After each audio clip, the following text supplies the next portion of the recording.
Her name was Iara, a woman whose voice once carried through the canopy like a bird's call, now reduced to tremors beneath the oppressive shadow of the tribe's justice. Deep within the emerald labyrinth of the Amazon, where sunlight barely pierced the tangle of leaves, the women of her village whispered stories of a device so cruel it could melt the flesh and yet leave the mind alive. So the elders claimed the soul could be measured. They called it the Veil of Honesty, and it was Yara's fate to endure it. It began as a morning like any other, the air heavy with the musk of wet earth and the faint tang of rotting leaves. Yara had committed a crime of suspicion, a betrayal that existed only in the paranoid imagination of her husband and the watchful eyes of the village elders. In this tribe, a husband's jealousy was codified, sacred. The woman's obedience a currency as vital as the jaguar skins that lined the floors of ceremonial huts. Her husband had whispered to the council that her mind had strayed, and the elders, stoic in ritualized cruelty, nodded as if the accusation alone justified centuries of sanctioned torment. The veil was brought forth from shadows as Iara was dragged to the clearing. It was not a mask in the ordinary sense, but a lattice of poisonous leaves woven into a tight cage of flora, each leaf chosen for its corrosive properties. The smell of damp fear clung to Iara's skin, mingling with the metallic tang of the forest, and as the veil descended, it brushed her cheeks like the scratch of coarse cloth, a detail that would haunt her memory long after the initial pain began. The elders whispered incantations that seemed to both honor the forest and mock the living, as if the trees themselves had consented to the cruelty. The paradox of the veil was its logic. The poison would dissolve flesh slowly, leaving the victim alive for hours. But the ultimate test was not physical, it was mental. If the mind could remain calm under the corrosive assault, if terror did not betray the soul, then the woman's heart was pure. If panic rose, then she had lied and her suffering was proof of corruption. The method was simultaneously brutal and subtle, a psychological masterpiece of terror. Every scream, every shiver, was a line drawn in the ledger of obedience.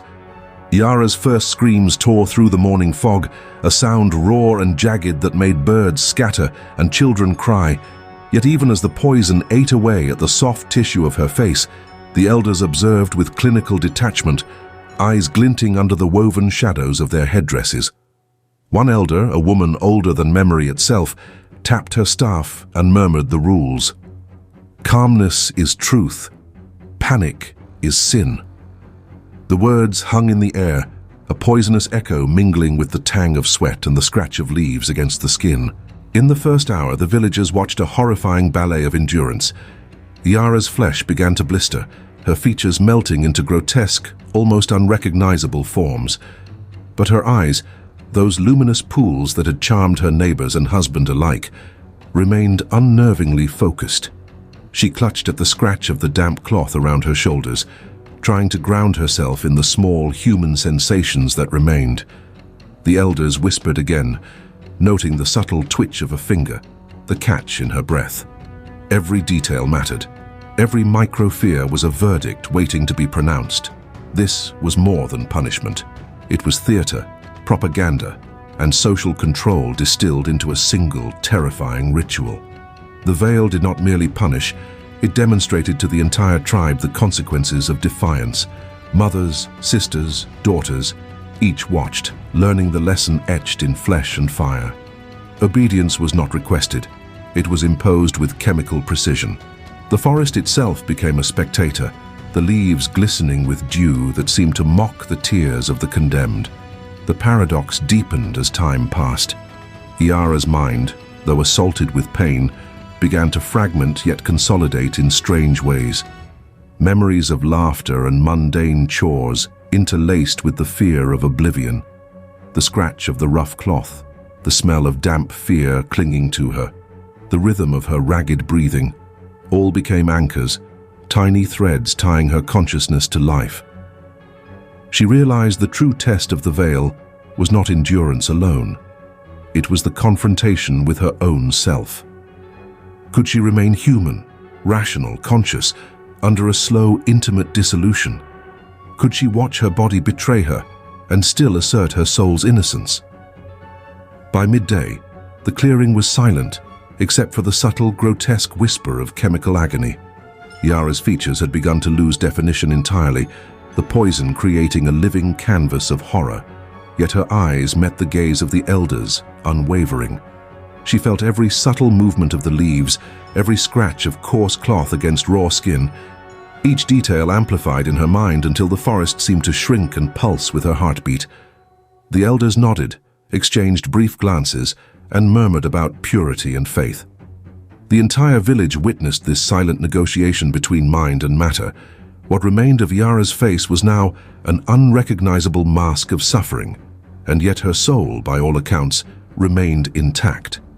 And herein lies the triple promise of our exploration today. We will witness the intimate mechanics of the veil, uncover the reasoning, both political and spiritual, behind such unfathomable cruelty, and finally, confront the shadow it casts on human history, a reminder that the machinery of social control often wears the guise of ritual and righteousness. By the end of this journey, you will question not only the nature of cruelty, but the endurance of the human spirit when systems of power are designed to crush it. The camera lens of memory, invisible yet unblinking, pans across the clearing. Children avert their eyes, women press hands to mouths to suppress whimpers, men shift uneasily. The scratch of coarse cloth and the metallic tang of fear are the background score of an event meant to last lifetimes in memory. Yara breathes through the agony, a single defiant assertion that mind can, in some rare instances, outlast terror. And for the first time in decades, the tribe witnesses an anomaly. A woman who survives the veil intact, not in body, but in essence.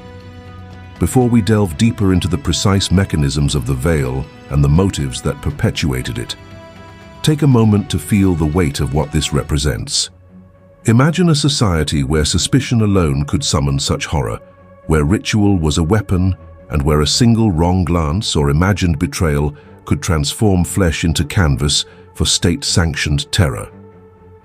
Yara's story is not merely an isolated incident, it is an emblem of systemic cruelty, a mirror reflecting the darkest corners of human social control. If you are captivated by stories that unearth the hidden, the grotesque, and the psychologically harrowing chapters of human history, subscribe now, and join us on Crimson Archive, where every tale is a journey into the abyss of the past. The Veil of Honesty is just the beginning, and the forest has many more whispers yet to reveal. The scratch of coarse cloth lingers in your mind as we move forward, a sensory thread linking observer and victim, history and present, consciousness and horror. And now, as the shadows lengthen over Yara's trembling form, we step into the heart of the mechanism itself, into the design, the intent, and the ideology behind a device that tested not just flesh, but faith, obedience, and the very notion of truth itself. The story is unfolding. The forest waits, and Yara's eyes, wide and unbroken, continue to stare. The Veil of Honesty was not a device born of whimsy. It was engineered with chilling precision. Every leaf, every fiber, every curve of its lattice was selected for a single grim purpose: to dissolve flesh while preserving consciousness. The venom infused in the foliage was extracted from the rarest Amazonian plants, distilled in secret by the tribe's shamans. The poison did not kill quickly. No, that would have been merciful. Instead, it acted like a sculptor's chisel, eroding the skin layer by layer, teasing the mind with every twitch, every scratch of coarse cloth pressed against the victim's raw skin. The ritual began with meticulous preparation. Yara had been stripped of all clothing save for a thin linen wrap, its fibers rough against tender flesh, the scratch of the cloth amplifying her awareness of every excruciating sensation. The shamans anointed her with a bitter-smelling resin, a compound that heightened nerve sensitivity. By the time the veil was lowered, the poison had begun its slow, methodical work. Her body reacted with waves of heat, then icy shivers, as if the forest itself were breathing through her veins. Every breath was a battle, every blink a refusal to succumb. Why would a society craft such a cruel instrument? The answer lies in control, and in the intersection of religion, law, and patriarchal hierarchy. The tribe, lost now to time but once fiercely territorial, revered obedience as a sacred principle. Husbands wielded influence over their wives, but the Council of Elders enforced a secondary spiritual authority. Betrayal of a husband was tantamount to betrayal of the gods. The veil was thus a legal and theological device, a mechanism to assert dominance while cloaking brutality in ritual sanctity. The poison was justice. The scream was confession. The forest was a courtroom. The mechanics of suffering were intricate. As the venom seeped, nerve endings fired relentlessly, but the body did not shut down. Yara felt every microscopic lesion, every fold of dissolving tissue. Her cheeks melted first, then the bridge of her nose and the hollow of her eye sockets. It was an agonizingly beautiful horror, a grotesque choreography that forced her to confront the fragility of flesh and the resilience of mind. The scratch of coarse cloth became her anchor, a sensation she clutched with trembling fingers, a reminder that her consciousness still belonged to her. The shamans observed clinical markers of panic: dilated pupils, trembling limbs, shallow breathing. They murmured incantations to keep the victim focused, not for comfort, but as part of the test. Calmness was faith, and faith justified survival. They spoke of purity, of inner truth, as if the entire forest echoed their doctrines. Each movement, each expression of fear or defiance was logged in memory, a permanent record of compliance or guilt. The veil was more than punishment. It was behavioral science in its most primitive and terrifying form. Political motives intertwined with the spiritual. Husbands accused of betrayal often wielded the veil as a weapon to consolidate power, to silence wives who might challenge them. The elders, by codifying such punishment, institutionalized paranoia, creating a culture in which suspicion alone could command death or maiming. Women were trapped between the flesh and the decree, between the forest's watchful silence and the council's relentless gaze. The veil ensured that the personal became political, and the political became ritualized, with horror as the messenger. Yara's mind became a battlefield. She envisioned escape, screaming, thrashing, clawing at the forest floor, but each movement amplified the poison's torment. She learned to breathe through the pain, focusing on the sensation of the scratch of coarse cloth against her shoulders, tracing its contours mentally, drawing tiny islands of control in a sea of agony. Every heartbeat was measured against her willpower. Every flinch tested her soul. By the time the first hour passed, the elders could see her endurance, their murmurs blending into the hiss of venom and the whisper of leaves above. The veil also served a propaganda function. The villagers, spectators to the ordeal, internalized lessons of obedience and hierarchy. Fear was transferred like contagion, from victim to observer, from one generation to the next. Mothers whispered warnings to daughters. Husbands boasted of the veil's lessons. The forest itself became a repository of terror. Every vine and shadow complicit in the ritual, every scratch of cloth against exposed skin, a sensory echo reinforcing the moral code of the tribe. Yara's struggle highlights the psychological genius of the veil. Suffering was protracted, selective, and symbolic. Pain was not random.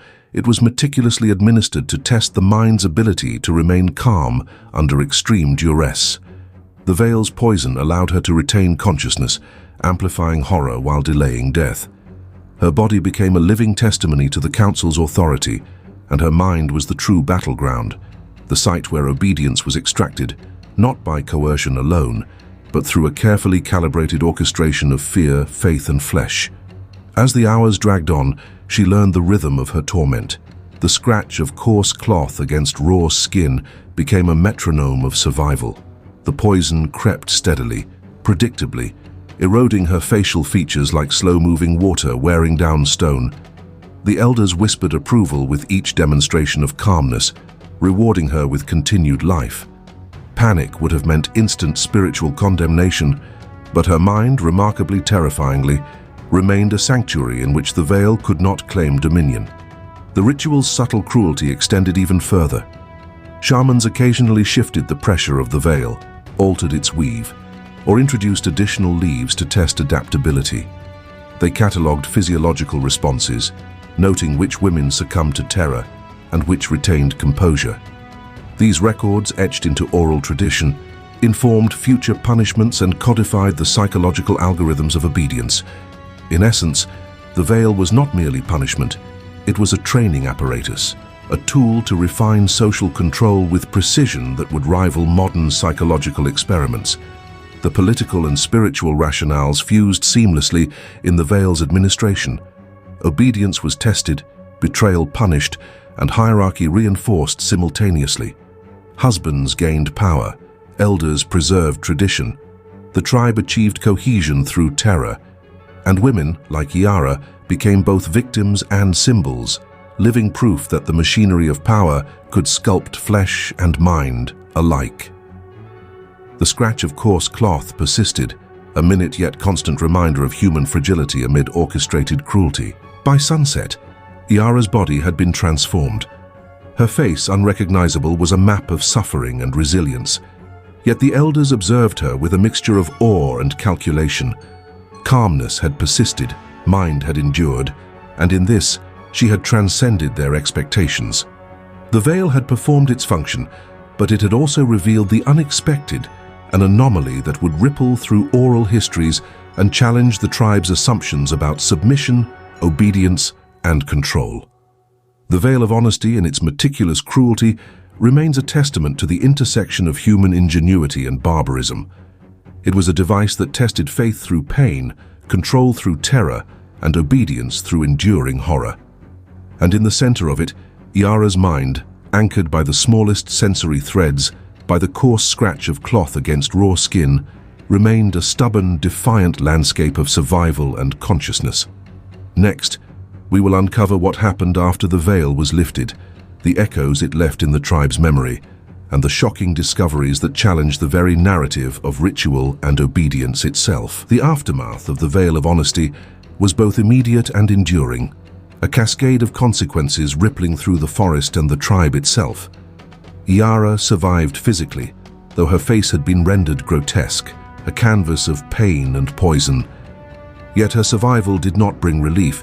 Instead, it ignited murmurs of fear, awe, and resentment.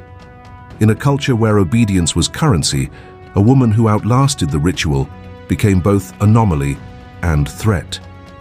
Children whispered in corners, women glanced sideways in markets and along riverbanks, and even the elders found themselves uneasy, confronted with a living contradiction to their own meticulously crafted machinery of control. The psychological shock extended far beyond the individual. The tribe, conditioned for centuries to believe that betrayal always yielded visible proof, was forced to confront the unsettling truth. The human mind could endure more than the elders had anticipated. The poison, the ritual, the ceremonial chants, they had failed to extract absolute compliance.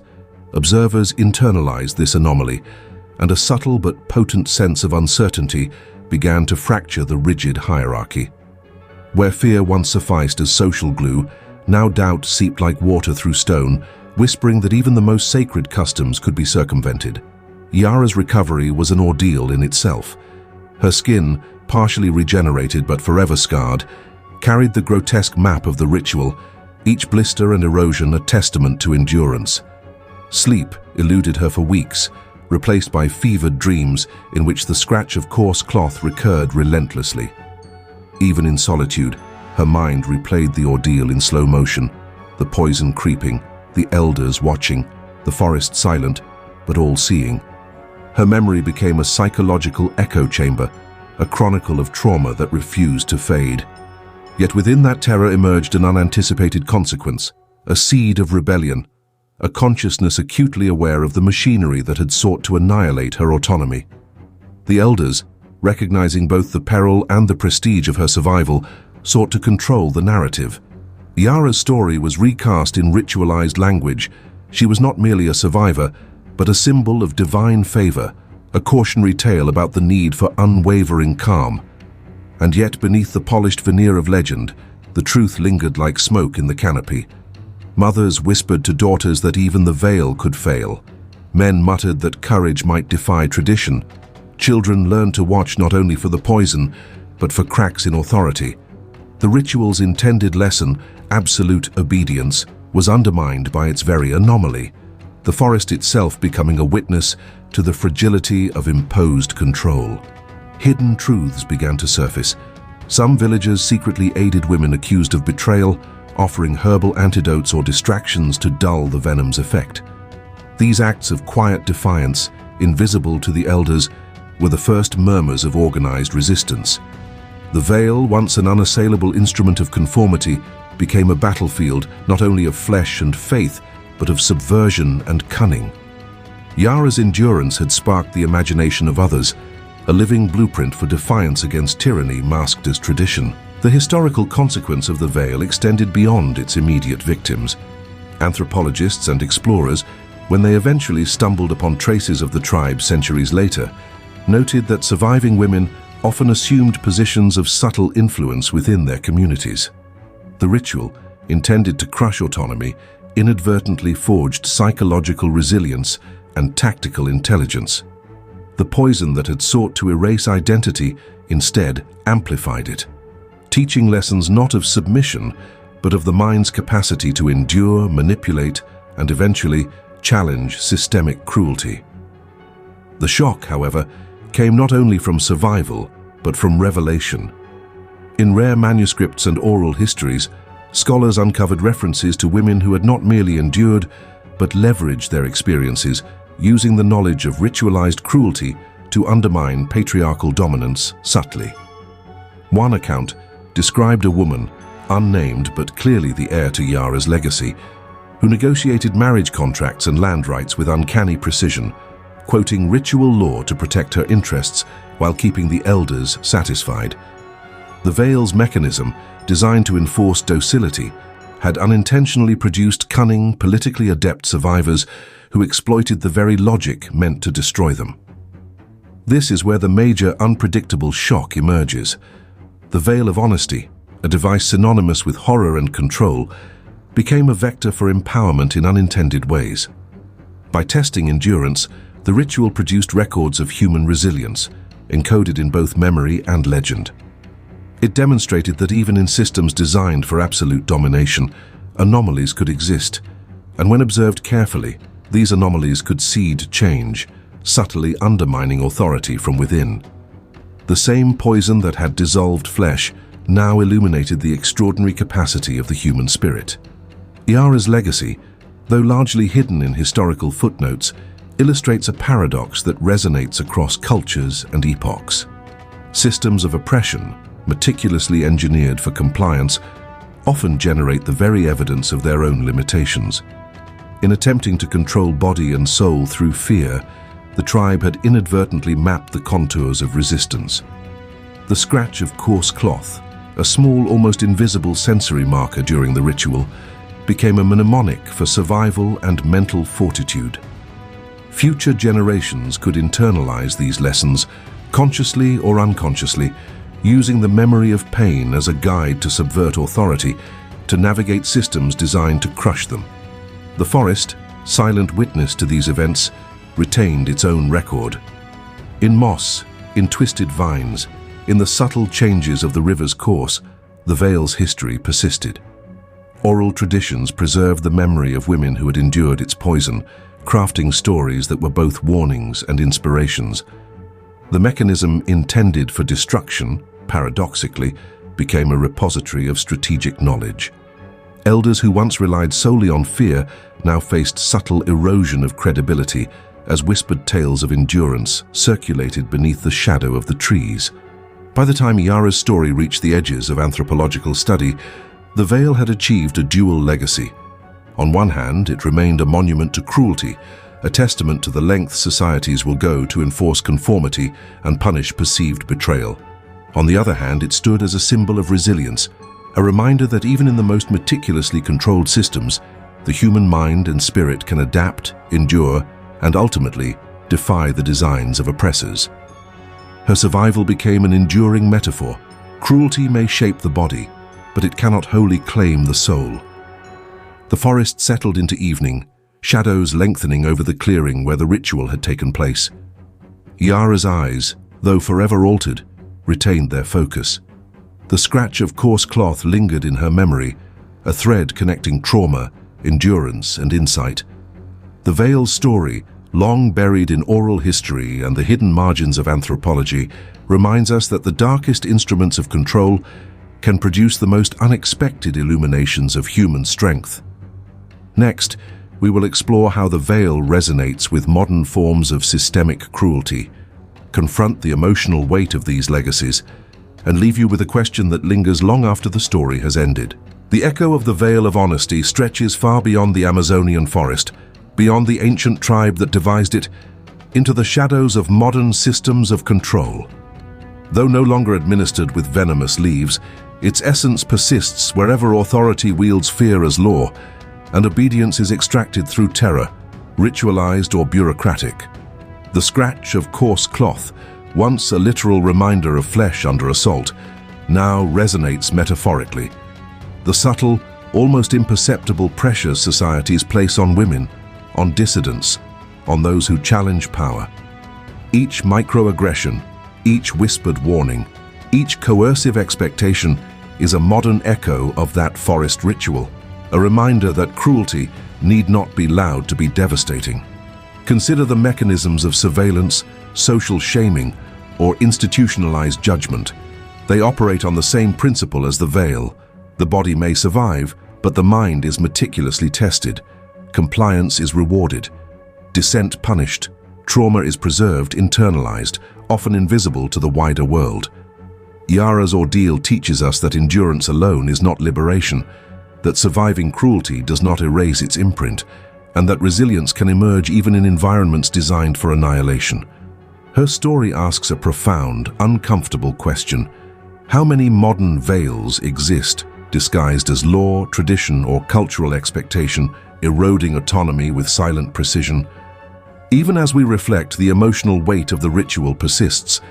Imagine feeling the slow, creeping corrosion of your body, every nerve alight with agony, and having to summon every ounce of mental fortitude just to prove your innocence. The scratch of coarse cloth pressed against her raw shoulders became a lifeline, a tether to reality.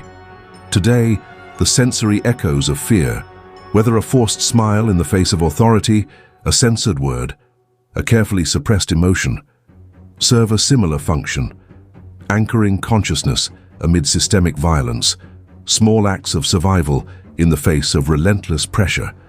Yara's endurance, her psychological defiance in the face of meticulously orchestrated torture, reminds us that the human spirit is both fragile and astonishingly resilient. The veil's dual legacy, cruelty and insight, offers a lens through which we can examine ourselves, our laws, our institutions, our communities. Where do we, knowingly or unknowingly, construct veils to test obedience? How often do we prioritize control over compassion, ritual over reason, conformity over conscience? The questions are uncomfortable because the answers are present in our daily lives, in subtle, pervasive forms. And yet, amidst the horror, there is also a lesson of agency.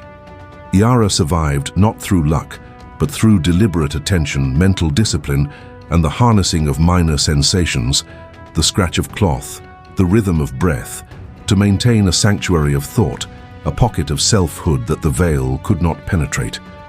Even in environments designed to crush, to disfigure, to erase, the mind can persist, can assert its autonomy. Her story resonates across time, a testament to the quiet power of human endurance, and a reminder that awareness, focus, and presence are forms of resistance. The forest, now silent, carries its ancient lessons. Leaves rustle, rivers wind, shadows stretch. Nature itself preserves the memory of cruelty and the triumph of mind over imposed terror. Yara's survival became part of a hidden curriculum, passed down in whispers and subtle acts of defiance. Modern readers, viewers, and thinkers can draw from this. Cruelty may shape flesh, tradition may dictate ritual, authority may impose expectation. But the mind, attentive and resolute, can endure, can adapt, can quietly subvert the machinery that seeks to dominate it. As the story winds down, consider the sensory motif that has threaded through these sections, the scratch of coarse cloth. It began as a literal marker of pain, a physical reminder of the veil's assault. and it has persisted as a metaphorical marker of awareness and survival. Every uncomfortable sensation, every moment of resistance against coercion is its echo. It reminds us that survival is not just physical, it is psychological, moral, and ethical. It is about the choices we make under pressure, the attention we pay to ourselves, and the courage to remain conscious and coherent in the face of deliberate cruelty. Now, let us leave the forest, the ritual clearing, and Yara herself, but carry forward her lesson. The systems that seek to control, to punish, to erase individuality exist all around us. They wear new faces, bureaucratic and cultural, but the principle is unchanged.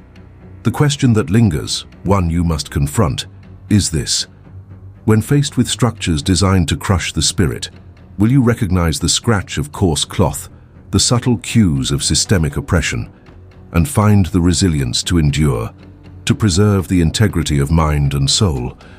If Yara's story unsettles, illuminates, or inspires even a fragment of reflection, subscribe now to Crimson Archive and join a community committed to unearthing hidden histories, confronting uncomfortable truths, and exploring the depths of human endurance. Together, we will continue to traverse the shadowed corridors of history, uncovering rituals, devices, and systems that reveal both the cruelty and the remarkable resilience inherent in humanity.